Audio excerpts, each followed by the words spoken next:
మహారాష్ట్రలో కురుస్తున్న భారీ వర్షాలకు శ్రీరామ్ సాగర్కు జలకళ సంతరించుకుంది.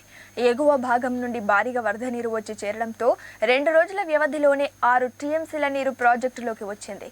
దీంతో ఆయకట్టు రైతాంగం ఆనందం వ్యక్తం చేస్తున్నారు.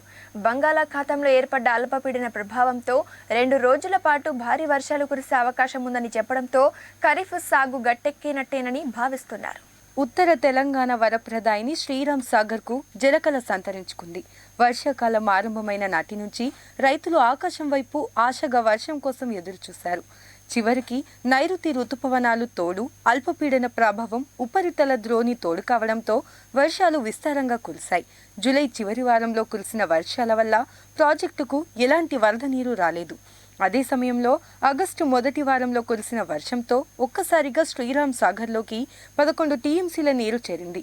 తదనంతరం మహారాష్ట్రలో కురిసిన భారీ వర్షానికి పెద్ద మొత్తంలో వరద నీరు వస్తుంది. శ్రీరామ్ సాగర్ ఎగువ భాగానే మహారాష్ట్ర నిర్మించిన బాబ్లీని దాటి వరద నీరు ప్రాజెక్టులోకి వచ్చి చేరుతోంది. గంటకు ఇన్ఫ్లో పెరుగుతోంది. కేవలం 12 గంటల సమయంలో 9 టీఎంసీల నీరు ప్రాజెక్టులోకి చేరింది. ప్రాజెక్టు నీటి సామర్థ్యం 90 టీఎంసీలు కాగా మంగళవారం మధ్యాహ్నం వరకు శ్రీరామ్ సాగర్లో 24.954 టీఎంసీల నీరు చేరింది. పైభాగం నుండి 47,460 క్యూసెక్ల నీరు వస్తుంది.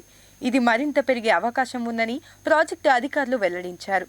కాకతీయ కెనాల్ ద్వారా 2,000 క్యూసెక్ల నీటి మంగళవారం మధ్యాహ్నం వరకు విడుదల చేసిన అధికారులు వాటిని నిలిపివేశారు. తాగునీటి అవసరం దృష్ట్యా 300 క్యూసెక్కుల నీటిని విడుదల చేస్తున్నారు. సాయంత్రం నాటికి నీటి లభ్యత మరింత పెరిగే అవకాశం ఉందని భావిస్తున్నారు.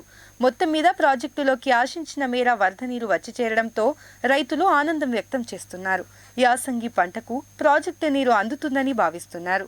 నెల రోజుల కాలం బాకీ ఉండడంతో ప్రాజెక్టు పూర్తిస్థాయి జలకళను సంతరించుకుంటుందని ధీమా వ్యక్తం చేస్తున్నారు.